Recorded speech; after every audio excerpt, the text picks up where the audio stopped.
Assalamualaikum warahmatullahi wabarakatuh.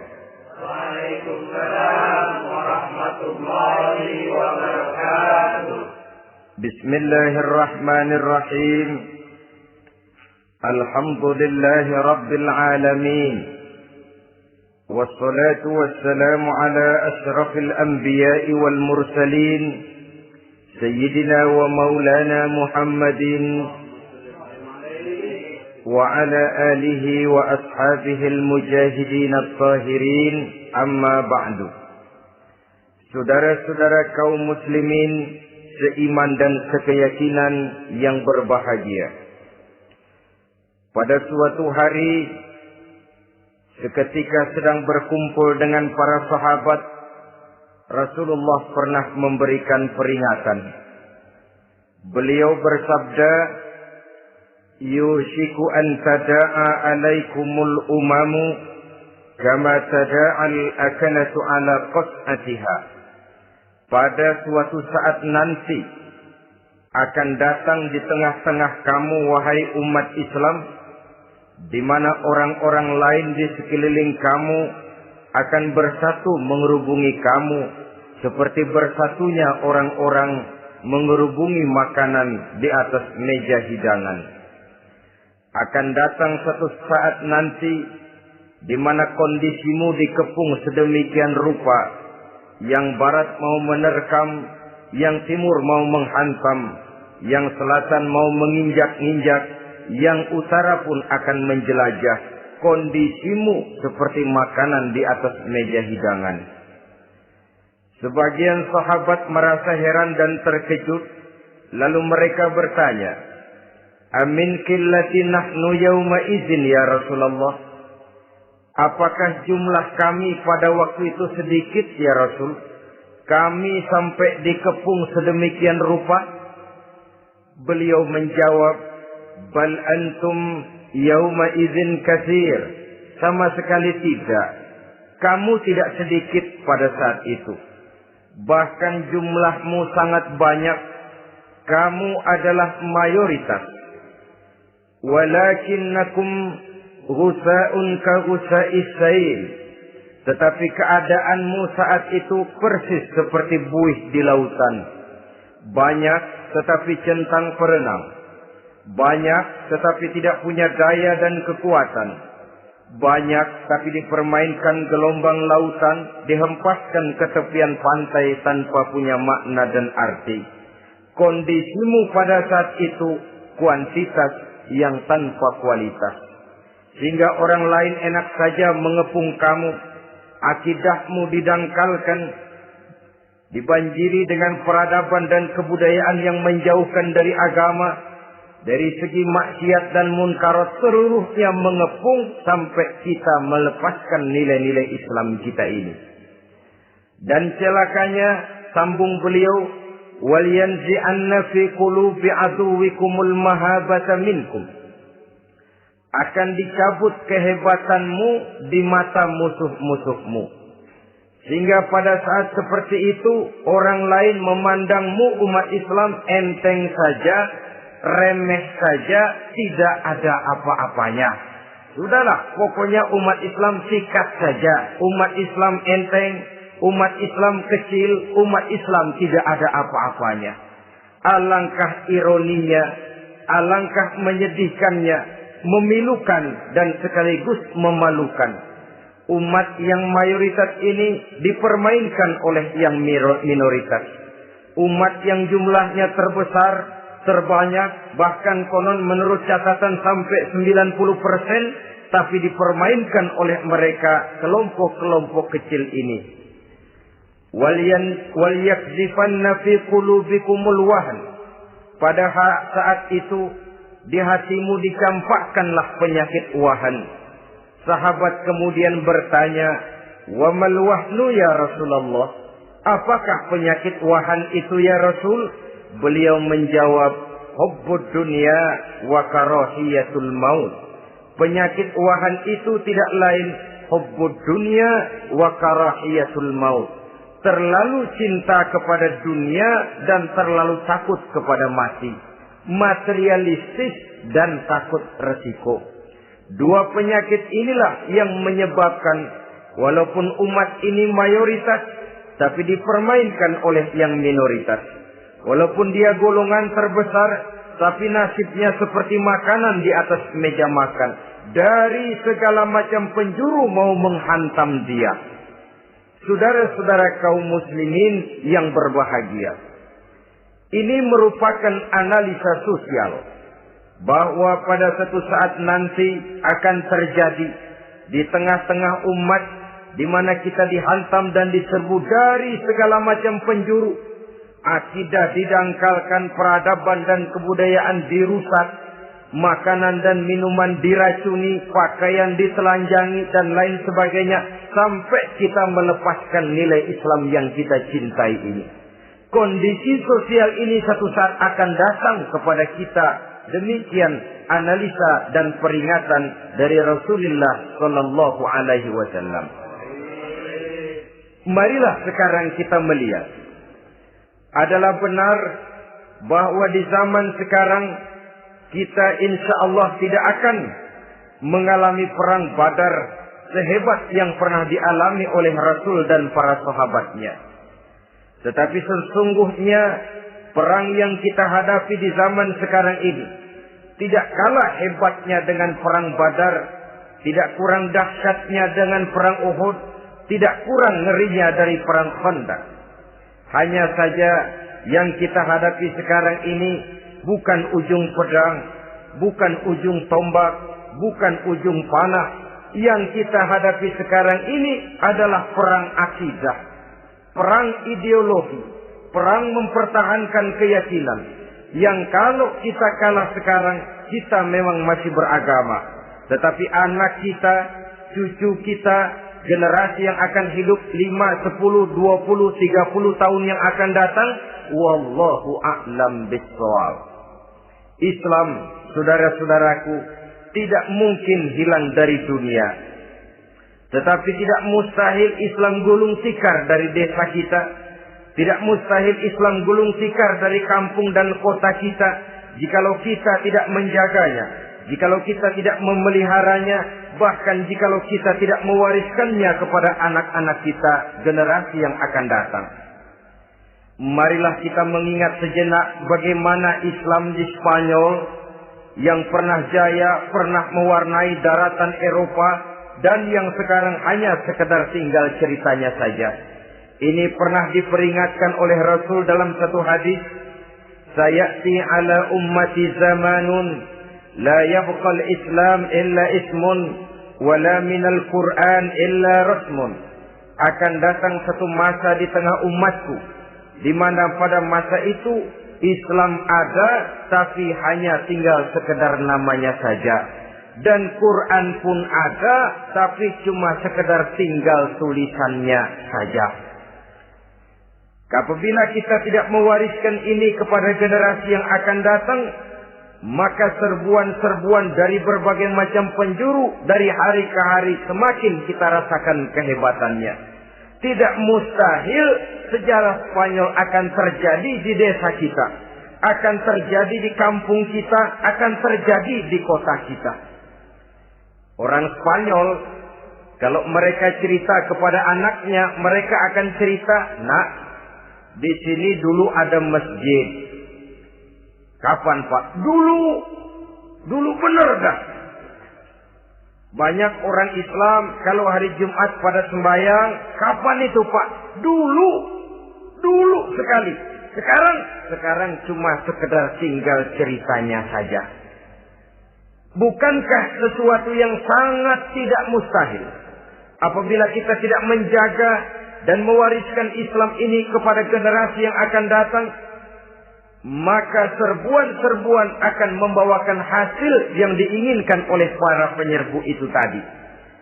Kita sudah menjadi umat yang mayoritas, tetapi umat yang mayoritas ini menurut Rasul dikepung sedemikian rupa, akidahnya didangkalkan, peradaban dan kebudayaannya ditekan sedemikian rupa, kehidupan sosialnya dibuat individualis, Kemudian dari segi pergaulan, pakaian, makanan, minuman dan sebagainya diracuni. Sampai dia tidak lagi berpegang teguh kepada agamanya. Dan dikala itu hilang kehebatan umat ini di mata musuh-musuhnya. Orang lain memandang kita ringan saja, enteng saja, satu umat yang sudah kehilangan wibawa. Padahal konon kabarnya kita mayoritas. Tapi enak saja dikutak-kutik orang lain. Dan dikala itu di hati kita merajalela penyakit wahan. Penyakit wahan itu apa? Pertama, hubbud dunia, terlalu cinta kepada dunia. Terlalu cinta kepada dunia yang menyebabkan kita lupa. Lupa akan tanggung jawab dan kewajiban. Lupa meneruskan dan mewariskan Islam kepada generasi yang akan datang. Kita berlomba dan berlomba hanya untuk mengejar dunia dan seluruh isinya. Baik dia bernama material, baik dia bernama seksual, baik dia bernama pangkat, jabatan dan kedudukan, berlomba-lomba kita di dalamnya. Sampai tercampaklah penyakit hubbud dunia di dalam hati ini. Berurat dan berakar dunia itu, sulit dan berat kita berpisah daripadanya. Akibatnya kemauan untuk berbuat demi dan atas nama agama sangat sulit terwujud di dalam kehidupan ini. Yang kedua, karahiyatul maut, terlalu takut kepada mati. Baik mati ajal, mati dalam artian yang sebenarnya, baik mati usahanya, baik mati karirnya, baik mati pangkat dan jabatannya. Sehingga dengan demikian akibatnya jatuhlah kita menjadi umat yang kehilangan wibawa di mata orang lain. Saudara-saudara kaum muslimin rahimakumullah. Saya katakan tadi, perang yang kita hadapi di zaman sekarang adalah perang akidah. Perang menghadapi peradaban dan kebudayaan yang menghancurkan moral daripada anak-anak kita. Perang menghadapi banjirnya maksiat dan munkarat. Yang di tengah-tengah itu, di samping berkewajiban menjaga diri dan keluarga, kita pun juga berkewajiban menjaga anak-anak kita generasi yang akan datang. Mengarahkan dan mendidik mereka sesuai dengan yang dikehendaki oleh Allah Subhanahu wa ta'ala. Oleh sebab itu, pada pertemuan kali ini yang akan saya bicarakan ialah bagaimana idealnya seorang muslim lebih dahulu memberikan pendidikan kepada anak-anaknya. Di tengah satu situasi dan kondisi di mana serbuan datang silih berganti melanda dan menghantam umat Islam, kemana anak-anak kita ini harus kita arahkan? Karena kita orang tua mempunyai tanggung jawab. Anak adalah amanah. Menyia-nyiakan amanah adalah dosa. Dan dosa itu merupakan satu dosa yang besar. Bahkan orang tua bisa saja masuk neraka kalau tidak bertanggung jawab tentang anak-anaknya. Satu riwayat menjelaskan ada orang soleh. Ngajinya cukup. Sholatnya cukup. Puasanya cukup, zakatnya cukup, di mana ada majelis taklim hadir, baca Quran hobi, fitnah orang tidak pernah. Di akhirat setelah disidang dia ternyata lebih banyak kebaikannya daripada kejahatannya, maka dia pun diperintahkan dan dipersilahkan masuk ke dalam surga. Giliran anaknya disidang, biang okem nih anak. Ditanya, siapa Tuhanmu? Tidak tahu. Siapa nabimu? Tenyaho. Apa kitabmu? Ora gelem. Kamu pernah sholat? Tidak. Zakat? Tidak. Puasa? Tidak. Judi? Hobi. Zina? Tiap malam. Mabuk? Berat. Wah, brengsek kamu. Kebaikan tidak ada barang sedikit pun, sementara kesalahan dan dosa berlipat ganda. Kamu neraka. Anak ini protes. Benar, saya tidak kenal siapa Tuhan saya. Saya tidak tahu siapa nabi saya. Saya tidak tahu kitab suci dan kiblat saya. Saya tidak sholat, tidak zakat, tidak puasa. Tiap malam saya judi, saya zina, saya mabuk. Tapi saya kerjakan semua itu karena saya tidak tahu dan orang tua saya tidak pernah memberitahu saya. Dia enak-enakan hadir di majelis taklim, saya nyekek botol, didiemin saja. Dia enak-enakan baca Quran, saya zina, didiamkan saja. Saya bukan tidak mau, orang tua saya sama sekali tidak pernah mendidik saya. Dia mau benar sendiri. Maka kalau sekarang saya harus masuk ke dalam neraka, saya menuntut agar orang tua saya ikut sama-sama bergabung dengan saya ke dalam neraka. Gara-gara dia tuh saya jadi begini. Orang tuamu yang mana? Tuh, yang barusan mau ke surga. Ini orang tua yang sudah mau berangkat ke surga dipanggil. Sebentar dulu, Mas. Ini benar anak kamu? Iya, Pak. Waktu di dunia kamu tidak pernah ajarin dia ngaji? Sampai dia tidak kenal Tuhannya, tidak kenal nabinya, tidak kenal kiblat dan kitab sucinya? Iya, Pak. Dia tidak sholat, kamu diamkan saja. Dia tidak puasa, tidak zakat, kamu bersikap masa bodoh. Bahkan dia judi, dia zina, dia mabuk, kamu pun berdiam diri saja. Iya, Pak. Tahukah kamu bahwa anak ini adalah amanah? Menyia-nyiakan amanah artinya khianat. Dan khianat adalah dosa yang sangat besar. Kamu tidak bertanggung jawab. Maka kamu, anakmu, gabung ke dalam neraka. Saudara-saudara kaum muslimin rahimakumullah. Itu sebabnya Allah pesan benar-benar, ya ayyuhalladzina amanu qu anfusakum wa ahlikum nara. Hai orang-orang yang beriman, jaga dirimu dan keluargamu, istri, anak, orang-orang yang menjadi tanggung jawab dan kewajiban kita, jaga dan pelihara mereka dari api neraka.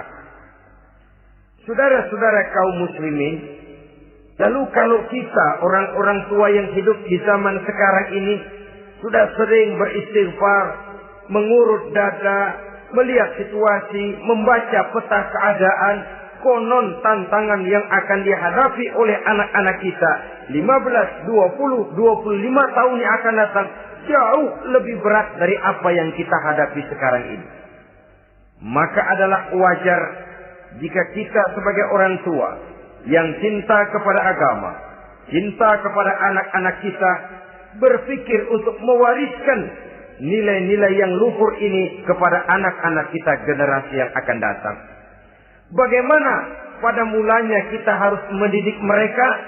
Mari kita telusuri apa yang dicontohkan oleh Al-Quranul Karim.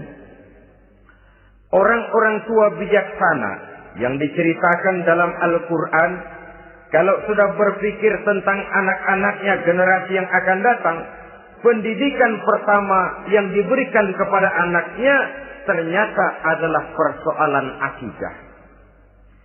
Nabi Ibrahim, pertanyaan yang paling merisaukan beliau buat anak cucunya ialah, ma ta'buduna min ba'di.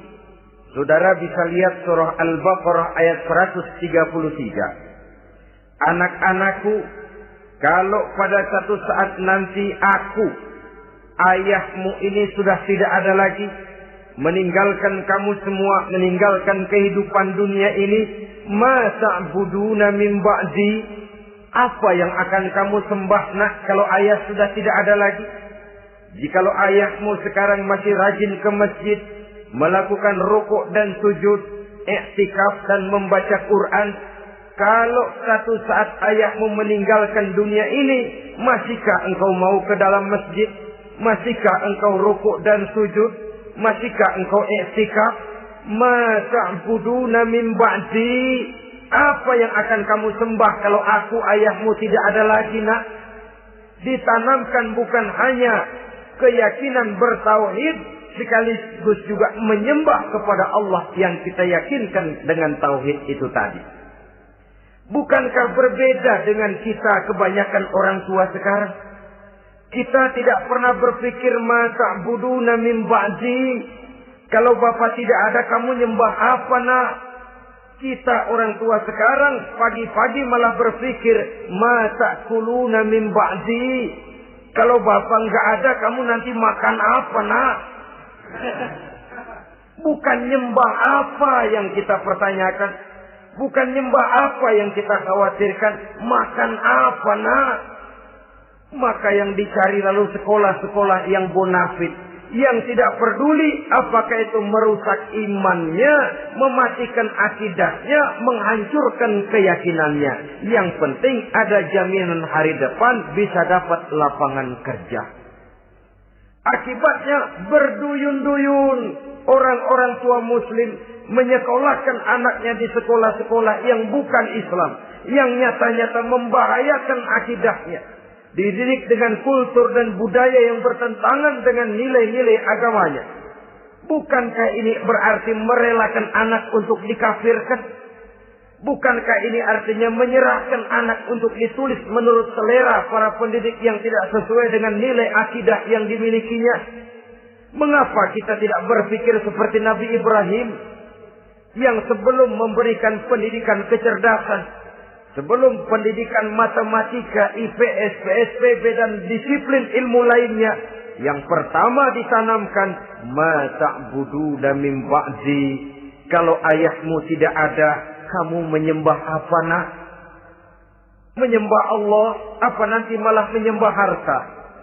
Menyembah Allah, apa nanti malah mendewa-dewakan pangkat dan jabatan? Menyembah Allah, apa malah nanti menyembah alam?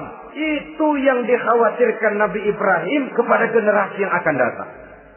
Dan itu saudara-saudara yang seharusnya mengkhawatirkan kita kepada anak-anak kita generasi yang akan datang. Lihatlah serbuan akidah di zaman sekarang ini. Dimanfaatkan kemiskinan kita umat Islam. Diberikan kita tawaran berupa beras, pakaian, obat-obatan, kalau perlu beasiswa, asal bisa melepaskan keislaman kita ini. Bertahap, sedikit demi sedikit, step by step, shibran bi shibrin wa zira'an bi zira'in. Dan harus saya ingatkan, orang di zaman sekarang tidak mungkin menghantam Islam secara frontal. Tidak mungkin menghantam Islam terang-terangan, apalagi mengerahkan satuan militer. Tidak. Orang berhitung, bagaimanapun kondisi dan kualitasnya umat Islam, mereka masih punya satu modal penting, fanatisme agama. Kalau ini disulut, api jihad segera berkobar, dan hanya maut yang bisa menghentikan orang yang dibakar dengan semangat jihad. Orang tahu itu. Betapa Uni Soviet kedodoran menghadapi mujahidin Afghanistan yang disulut oleh semangat jihad yang berkobar dengan persenjataan yang primitif ketimbang persenjataan Uni Soviet. Entos mereka pantang surut mundur ke belakang. Jadi jangan mimpi bahwa orang mau menghantam Islam ini dengan melarang pengajian, meruntuhkan masjid, menyegel pondok pesantren. Tidak. Melarang orang sholat. Tidak. Kalau perlu masjid diperbanyak, musola diperbesar. Tapi bikin itu masjid seperti museum.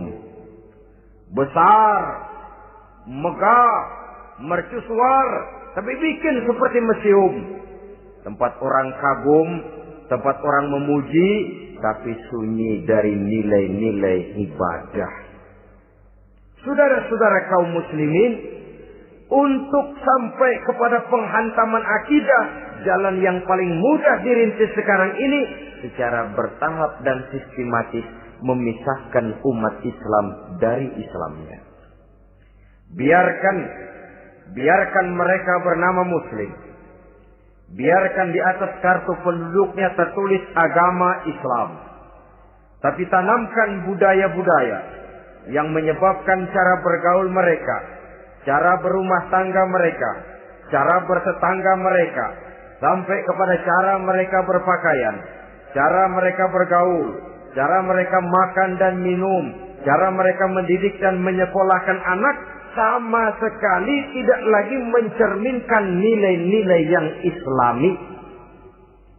Itu sudah satu usaha yang paling praktis, memisahkan umat Islam dengan Islamnya. Kalau sadarlah kita ke arah ini usaha orang di zaman sekarang, maka yang harus pertama kita tanamkan kepada anak-anak kita, didik mereka dengan jiwa tauhid yang mengkrispal di dalam batinnya, meresap sampai ke tulang sumsumnya, yang tidak akan sampai pun nyawa berpisah dari badannya. Akidah itu tidak akan berpisah dari hatinya. Bahkan dia sanggup dengan tegar berkata, lebih baik saya melarat karena mempertahankan iman daripada hidup mewah dengan menjual akidah. Satu khitbah, satu garis kehidupan yang perlu kita wariskan kepada anak-anak kita, generasi yang akan datang. Dahulu ada satu tradisi, saudara-saudara. Kalau anak gadis kita dilamar orang lalu bertanya, anakmu mau ngelamar gadis saya, apa sudah khatam Quran berapa kali? Apa sudah bisa baca kitab macam-macam dan lain sebagainya? Sehingga lahirlah satu kebanggaan. Apapun motifnya, tapi pertanyaan semacam ini zaman sekarang sudah langka. Paling-paling yang ditanya kalau anaknya dilamar orang, anakmu kerja di mana? Gajinya sebulan berapa? Kendaraannya bebek apa soang? Apa-apa. Itu yang kita pertanyakan, berkisar di seputar materi, kerja, job, status sosial, dan lain sebagainya. Perkara bisa baca Quran atau tidak, nomor 18. Perkara sembahyangnya rajin apa tidak, nomor 36. Saudara hadirin, akibatnya terjadi pergeseran nilai. Maka mendidik anak menurut tuntunan Quran adalah seperti yang diberikan contoh oleh Luqmanul Hakim, yang diceritakan dalam surah Luqman mulai ayat 11 dan selanjutnya. Apa pendidikan pertama yang harus kita berikan kepada anak? Pertama, ya bunayya la tusyrik billah. Wahai anakku, jangan sekali-kali engkau menyekutukan Allah. Nah, jaga tauhid, pelihara iman, mantapkan akidah. Ini dasar yang pertama. Belum lagi anak mengenal berbagai macam disiplin ilmu, yang pertama ditanamkan tauhid. Ini yang mendasari kehidupan. Ini yang akan menjadi mewarnai dan menjadi warna dari kepribadian seseorang. Sentuhan jiwa tauhid di dalam diri si anak. Belum lagi sempat dia kenal yang lain.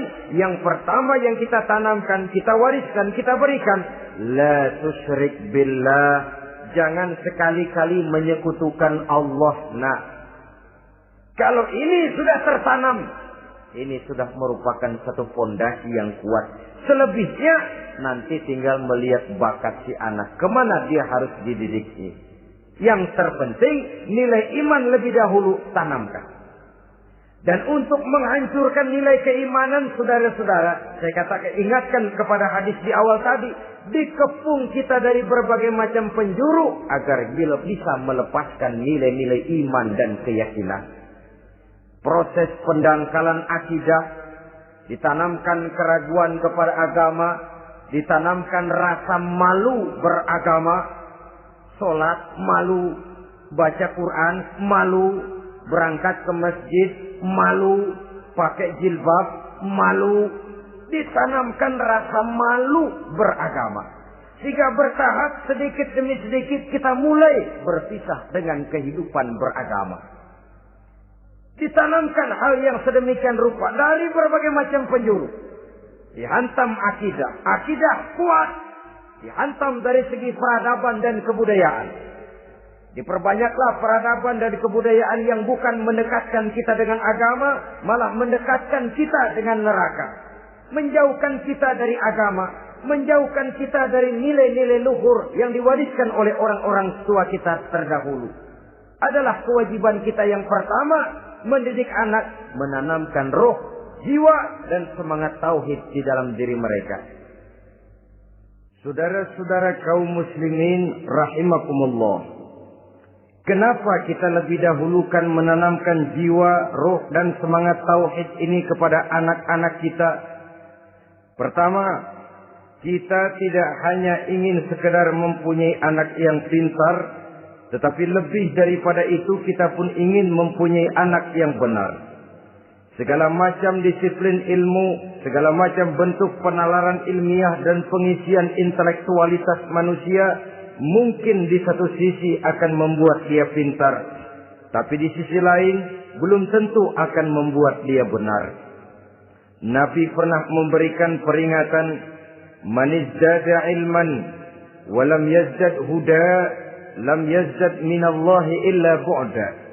Orang yang hanya bertambah ilmu pengetahuannya, tapi tidak bertambah hidayah dari Allah, tidak makin mantap keimanannya, maka seluruh nilai-nilai ilmunya hanya akan menjauhkan dia dari Allah Subhanahu wa Ta'ala. Dan adalah lebih merupakan azab daripada nikmat kalau kita diberikan ilmu pengetahuan yang hanya akan menyebabkan kita semakin jauh dari Allah Subhanahu wa Ta'ala. Yang kedua, sesungguhnya roh, jiwa, dan semangat tauhid yang melekat dalam diri anak pada puncaknya akan melahirkan satu disiplin murni yang tumbuh dari dalam dirinya sendiri, di mana si anak dalam kehidupannya merasakan dimanapun dia berada, kemanapun dia pergi, ia selalu merasakan kehadiran Allah dekat dalam hidupnya. Ia sadar sesadar-sadarnya bahwa tidak ada satu perbuatan yang bagaimanapun kecilnya yang bisa disembunyikan dari kekuasaan Allah Subhanahu wa Ta'ala. Yang ketiga, dengan penanaman roh, jiwa, dan semangat iman ini, maka diharapkan anak-anak nanti pada pertumbuhannya sanggup mengendalikan hawa nafsunya. Dengan kata lain, bahwa penanaman jiwa tauhid, penanaman roh dan semangat keimanan ini merupakan kondisi dasar yang harus dilakukan sebelum yang lain-lainnya. Kemudian pendidikan kedua yang diberikan oleh Al-Quran melalui contoh dan model dengan Luqmanul Hakim ini, setelah menanamkan tauhid, ditanamkanlah kepada si anak ini rasa hormat kepada orang tuanya. Wa wasainal insana biwalidayhi, dan kami wasiatkan kepada manusia untuk berbakti kepada ibu bapaknya. Hamalathu ummuhu wahnan ala wahnin, karena ibunya telah mengandungnya dengan kepayahan di atas kepayahan. Maksudnya dengan kepayahan dan kelelahan yang berlipat ganda. Sehingga ketika Rasul ditanyakan orang, "Ya Rasul, siapa yang paling harus saya taati di dunia ini?" Beliau menjawab, "Ibumu." Kemudian, "Siapa lagi ya Rasul?" "Ibumu." Setelah itu, "Siapa lagi ya Rasul?" "Ibumu." Dan kemudian, "Siapa ya Rasul?" "Bapakmu." Ibu, ibu, ibu, bapak. Bahkan al-jannatu tahta aqdamil ummahat, surga berada di bawah telapak kaki ibu. Bagaimana menanamkan rasa hormat kepada orang tua di hati anak? Tentu yang pertama, bagaimana orang tua bisa memberikan keteladanan. Marilah kita sebagai orang-orang tua ini menyadari bahwa sebelum anak kenal sekolah dasar, sebelum anak kenal TK, ibtidaiyah, sanawiyah, sampai kepada perguruan tingginya, yang pertama dia kenal adalah lingkungan rumah tangganya, gurunya adalah ibu bapaknya. Di sini berlakulah apa yang dinamakan keteladanan. Keteladanan jauh lebih berhasil daripada sekedar teori-teori yang muluk. Keteladanan jauh lebih berhasil daripada berbagai macam indoktrinasi dan penataran. Kurangnya keteladanan akan menyebabkan anak mencari pola. Apabila kita orang tua ini tidak bisa memberikan keteladanan yang baik kepada anak-anak kita, maka pada suatu saat anak-anak akan menganggap enteng dan kehilangan wibawa kita sebagai orang tua di mata mereka. Dikala itu akan sangat sulit kita membentuk kepribadian mereka. Bukankah di zaman sekarang ini kita banyak mengalami krisis wibawa, krisis figur? Ada yang karena rapotnya merah melulu, gurunya dikeroyokin. Pak guru pulang sekolah dicegat. Bahkan nyaris ada orang tua pernah dibunuh oleh anaknya sendiri. Dan lain sebagainya, kasus-kasus yang sebenarnya tidak perlu terjadi. Karena memang bukan saja bertentangan dengan nilai budaya kita sebagai bangsa, tapi juga bertentangan dengan ajaran agama kita sendiri. Krisis wibawa, krisis figur, yang juga akibatnya harus kita sadari banyak faktor yang membentuk kepribadian anak. Pergaulannya, yang dibacanya, yang ditontonnya, yang disaksikannya di dalam kehidupan.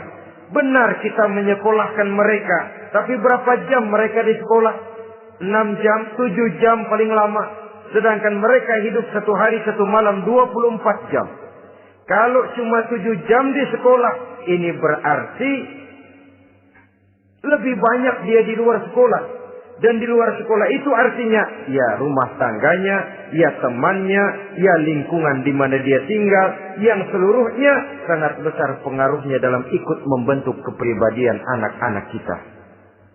Saya katakan tadi, di samping kita menghadapi perang akidah, kita pun berhadapan di dalam perang menghadapi peradaban dan kebudayaan yang bukan saja menjauhkan kita dari agama, tetapi sanggup menghancurkan moral daripada anak-anak kita. Secara pribadi, saudara-saudara, saya iri, saya kagum misalnya dengan kemajuan yang diperoleh oleh negara tetangga kita, Jepang misalnya. Padahal tahun 45 ia pun hancur lebur oleh meledaknya atom di Hiroshima dan Nagasaki. Tapi bagai satu tenaga raksasa kemudian Jepang bangkit. Menjadi satu negara superpower di Asia. Bahkan gurunya saja Amerika sekarang ini kewalahan menghadapi perang dagang dengan Jepang ini. Dan yang menarik, Jepang bisa maju dan modern dengan tetap menjadi Jepang. Tanpa harus kehilangan identitasnya sebagai satu bangsa. Tanpa harus kehilangan kepribadiannya sebagai satu bangsa. Sebagai negara yang sedang berkembang, kita sering latah. Kita ingin meniru Barat, tapi bukan teknologinya, westernisasinya yang kita tiru. Bukan isinya, kulitnya yang kita ambil. Akibatnya apa? Modernnya belum, orangnya sudah Barat. Bergaulnya sudah cara Barat, berumah tangganya sudah cara Barat, berpakaiannya sudah cara Barat, mendidik anaknya sudah cara Barat. Di mana ketemu orang tua cukup hello daddy. Kulitnya kita ambil, sementara isinya kita campakkan. Ironi dan menyedihkan. Padahal kita sesungguhnya bisa maju dan modern. Bisa mengejar segala ketinggalan dan keterbelakangan kita. Dengan tetap menjaga nilai-nilai luhur budaya kita sebagai satu bangsa. Mengambil isinya. Dan kalau memang tidak perlu, lalu mencampakkan kulitnya. Pengaruh peradaban dan kebudayaan yang menghancurkan moral daripada anak-anak kita. Oleh pesatnya arus teknologi. Oleh pesatnya arus komunikasi. Di mana hal-hal yang terjadi di belahan dunia lain dapat kita saksikan hari ini juga melalui layar televisi yang terjadi di Amerika, di Eropa, di Afrika, di ujung dunia yang paling ujung sekalipun. Di ujung dunia yang paling ujung, hari ini kejadian, hari ini sudah bisa kita saksikan. Pesatnya arus komunikasi, kalau jatuh ke tangan anak-anak kita yang belum mempunyai filter, daya saring positif, akan dicerna oleh mereka tanpa memilah dan memilih. Akibatnya orang kampung bilang kelolodan. Makan nggak dikunyah lagi. Tentu saja akhirnya kelolodan. Dan kalau sudah kelolodan, menyusahkan kita seluruhnya. Oleh karena itu budaya menghormati orang tua perlu dijaga, perlu dipelihara dan diwariskan kepada anak-anak kita. Tali silaturahmi sehingga ada respeknya kepada orang tuanya. Jangan bapaknya dianggap CS, ibunya dianggap CS, kakeknya dianggap CS. Hilang rasa respek, hilang rasa menghormati. Sementara orang tua sendiri tidak bisa memberikan keteladanan, kurang mendapat perhatian dan lain sebagainya. Apalagi kalau baik ibu maupun bapak adalah orang-orang karier yang setiap hari sibuk menghadapi tugas masing-masing.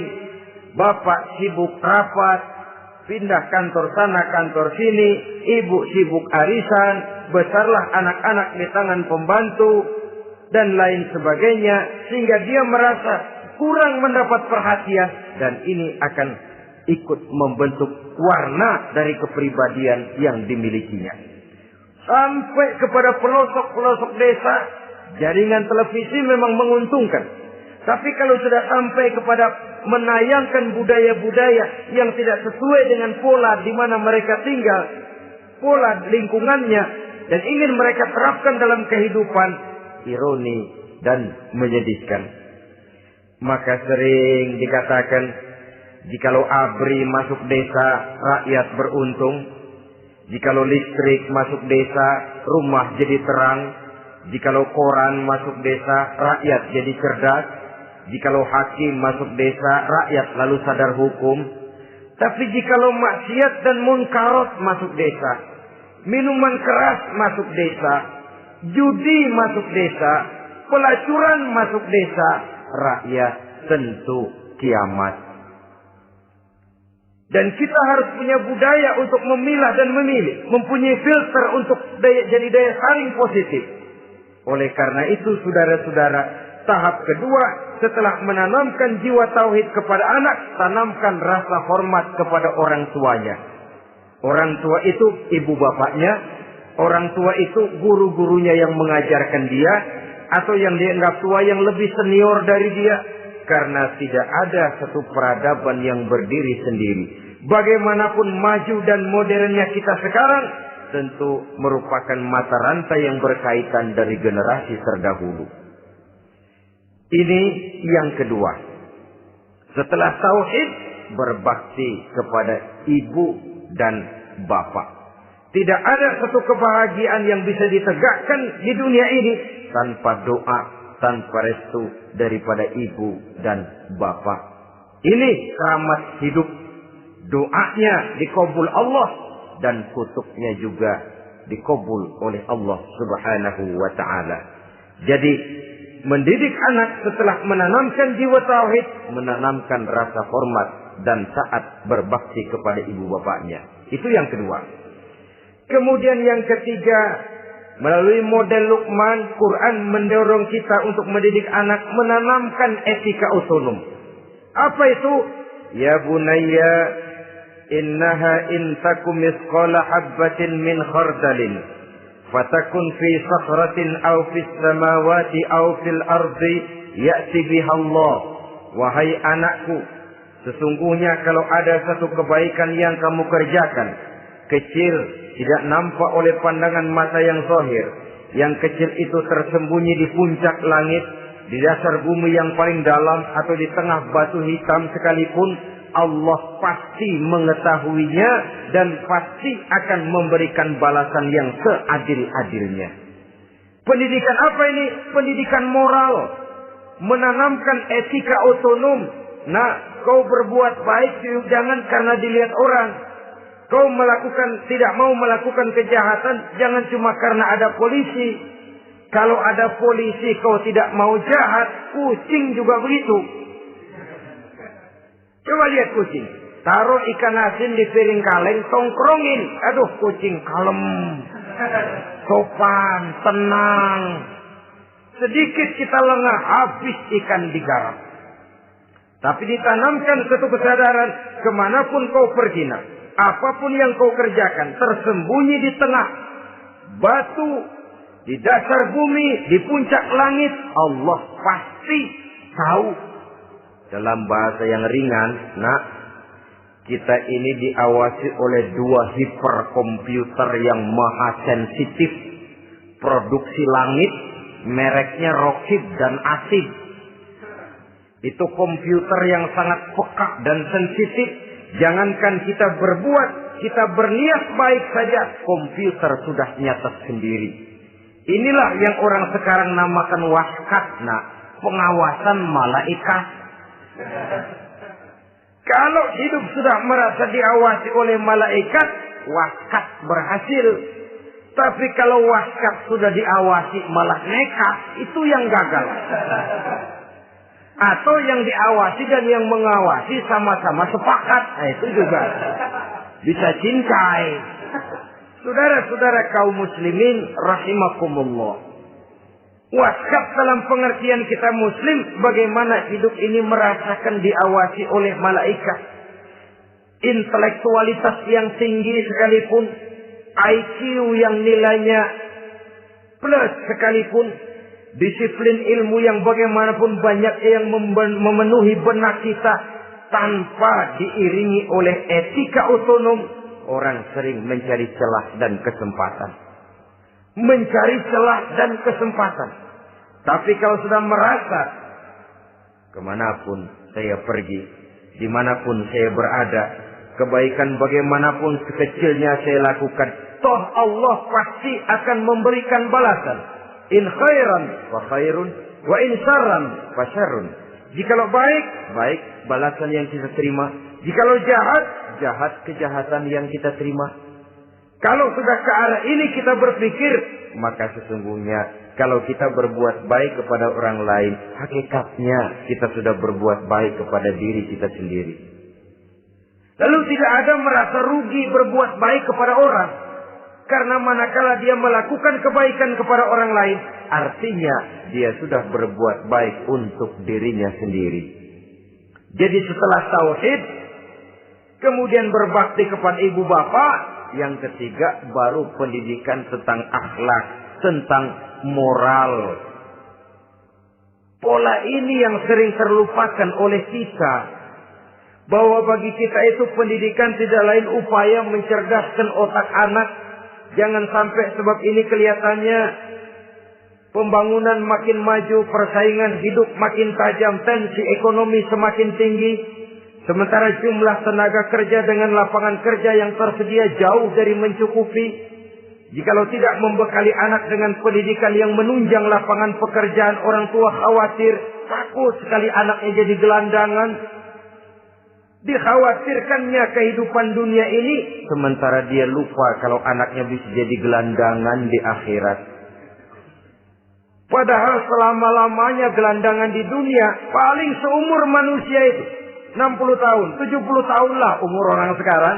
70 itu sudah luar biasa itu. Tapi kalau harus menggelandang di akhirat, menjadi gelandangan di akhirat, alangkah menyedihkannya. Apakah akan kita korbankan satu kehidupan yang langgeng, abadi, cuma karena tertipu oleh fata morgana dan kamuflase?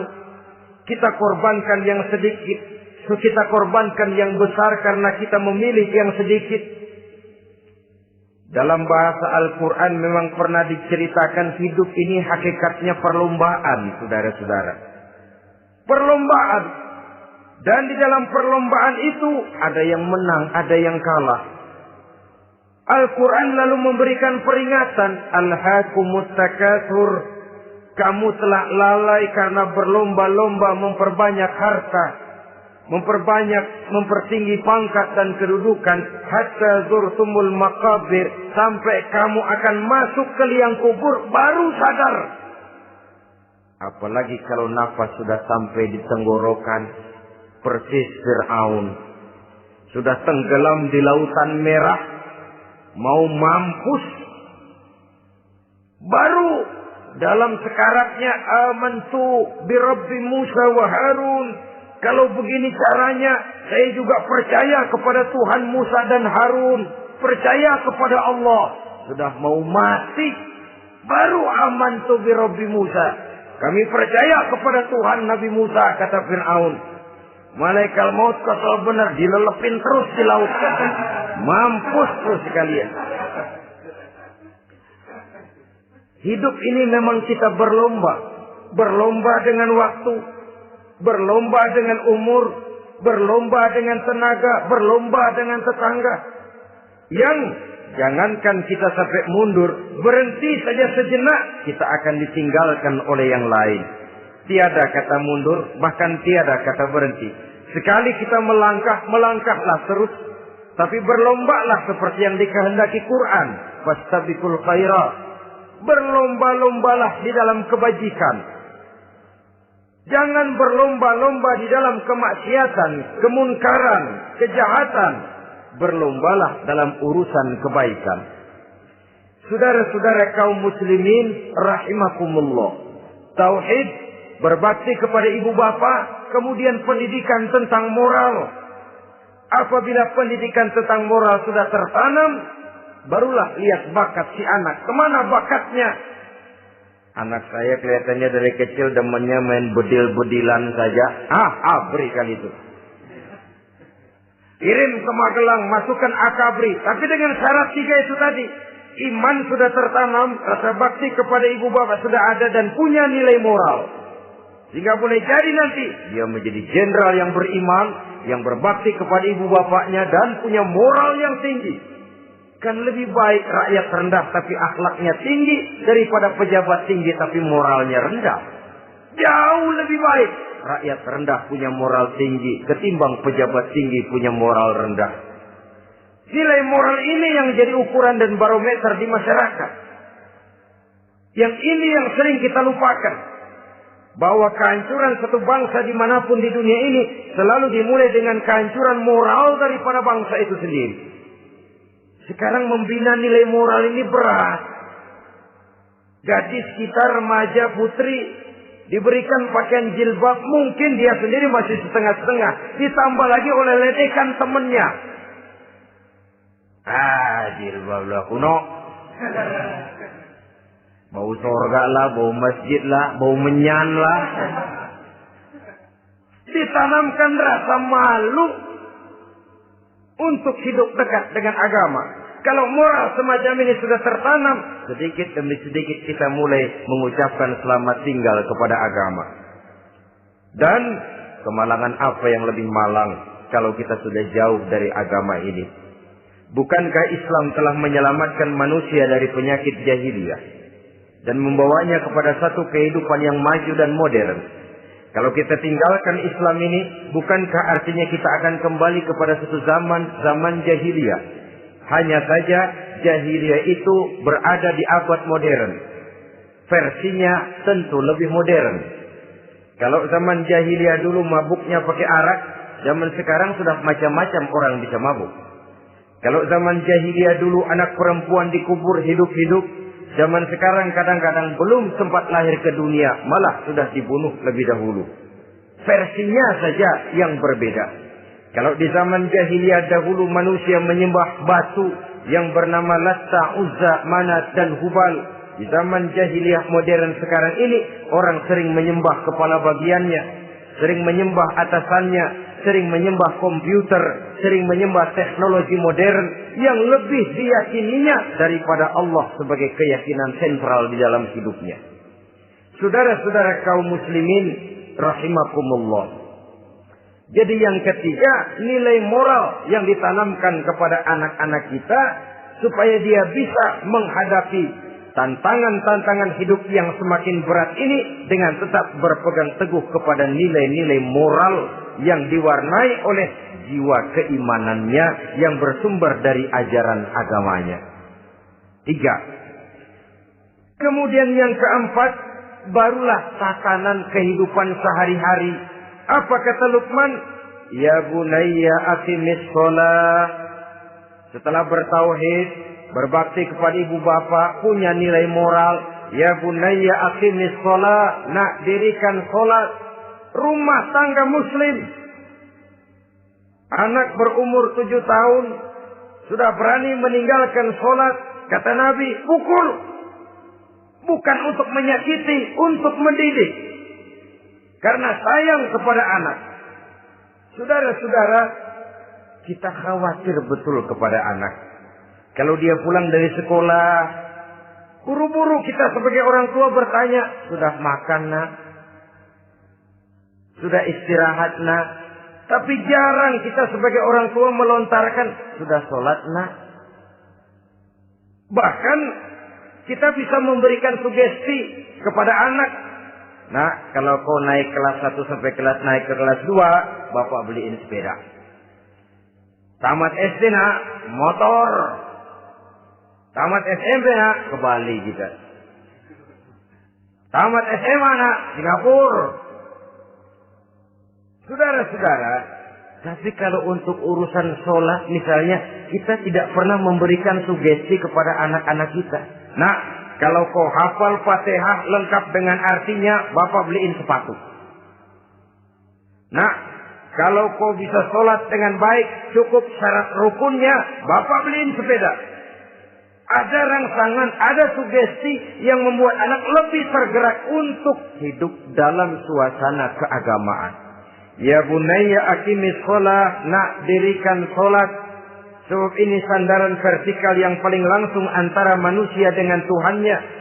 Menyadari bahwa sepanjang yang bisa dilakukan oleh manusia hanyalah berusaha dan kepastian sepenuhnya ada di tangan Allah. Dengan sholat kepribadianmu diperteguh. Dengan sholat sandaran vertikalmu kepada Allah diperkuat. Dan pada waktunya nanti Al-Quran memberikan bimbingan, hendaklah minta tolong kepada Allah dengan sabar dan tetap mendirikan sholat. Ya bunayya aqimis sholat. Setelah itu, wa'mur bil ma'rufi wanha 'anil munkar. Tegaklah membina yang ma'ruf, tegaklah mencegah yang munkar. Ini sikap hidup sudah. Sholat tadi tugas hidup. Lalu sikap hidup tampil di tengah masyarakat, membina yang ma'ruf, mencegah yang munkar sesuai dengan kesanggupan masing-masing. Bukankah setiap kita kepingin punya anak yang bermanfaat? Setidaknya bagi keluarganya, syukur kalau bisa bagi lingkungannya, bagi masyarakat, bangsa dan negaranya. Dan satu di antara tanda orang yang bermanfaat, kalau dia bisa hidup menjadi penganjur yang ma'ruf dan pencegah yang munkar. Dan itu kalau tidak ada hidayah, sulit orang mau melaksanakan itu. Sebab apa? Ada kecenderungan belakangan ini di mana agama dianggap urusan pribadi. Sehingga orang lalu sering bilang, jangan bawa-bawa agama dah, itu kan bukan urusan agama. Ini sudah ciri berpikirnya sekuler. Jangan bawa-bawa agama. Agama urusan pribadi. Artinya orang mau sholat mau enggak, jangan bilang apa-apa dah. Urusan dia sendirian. Dia mau puasa dia enggak, merdeka saja, urusan pribadi. Agama bukan persoalan pribadi. Apalagi jika sudah menyangkut amar ma'ruf dan nahi munkar. Siap menegakkan yang baik, mencegah yang munkar untuk tegaknya suatu masyarakat yang diwarnai oleh kebaikan dan terhindar dari segala macam kejahatan. Dan terus ayat-ayat selanjutnya mencerminkan sikap hidup. Namun yang intinya cara mendidik anak yang baik yang dicontohkan oleh Al-Quran dengan Luqmanul Hakim sebagai model. Pertama, tanamkan tauhid. Yang kedua, tanamkan rasa hormat dan berbakti kepada ibu bapaknya. Yang ketiga, tanamkan moral, nilai akhlak yang tinggi. Setelah itu yang keempat, biasakan hidup dalam suasana keagamaan. Kontrollah sholatnya, kontrollah baca Qur'annya, kontrollah puasanya di bulan Ramadan. Ajaklah anak-anak sholat berjamaah. Sehingga dengan demikian dia terbiasa oleh satu suasana yang mendekatkan dia dengan nilai agamanya. Dari sana diharapkan nilai-nilai ilmu yang didapatnya dari bangku sekolah akan menciptakan keseimbangan dengan yang ditanamkan oleh orang tuanya dalam bentuk yang dijelaskan oleh surah Luqman itu tadi. Sehingga apabila keseimbangan ini terwujud akan menjalin keseimbangan dalam pola berpikir, dan keseimbangan dalam pola berpikir akan melahirkan keseimbangan dalam perbuatannya. Terwujudlah kita harapkan insan yang fid dunya hasanah wa fil akhirati hasanah. Inilah harapan kita semua. Mudah-mudahan Allah memberikan kekuatan kepada kita untuk mewariskan nilai-nilai yang baik kepada generasi yang akan datang. Sehingga esok harus lebih baik daripada hari ini, dan lusa harus lebih baik daripada hari esok. Terima kasih atas perhatian saudara. Mohon maaf atas segala kekurangan. Usikum wa nafsi bitaqwallah. Wassalamualaikum warahmatullahi wabarakatuh.